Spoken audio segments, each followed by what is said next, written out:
Sans grande surprise, les députés britanniques ont enfin confirmé le divorce entre le Royaume-Uni et l'Europe.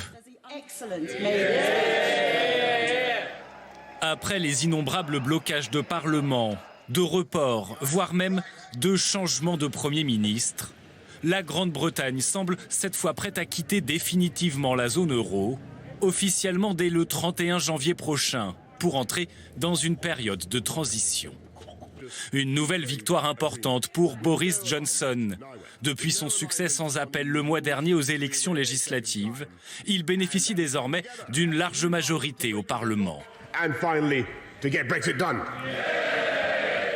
À la suite de cette victoire, le Premier ministre a fait bondir le salaire minimum anglais de plus de 6%. Boris, tout-puissant, en pleine réussite, espère désormais entériner définitivement le Brexit avant la fin de l'année 2020. Pas si vite, lui rétorque l'Union européenne par la voix de sa présidente. Sans une prolongation de la période de transition, au-delà de 2020, on ne peut pas s'attendre à ce qu'on se mette d'accord sur tous les aspects de notre nouveau partenariat. Nous devrons choisir des priorités. En clair, pas si simple de boucler un tel accord en à peine 12 mois. La Grande-Bretagne et l'Union européenne entament donc là un nouveau bras de fer.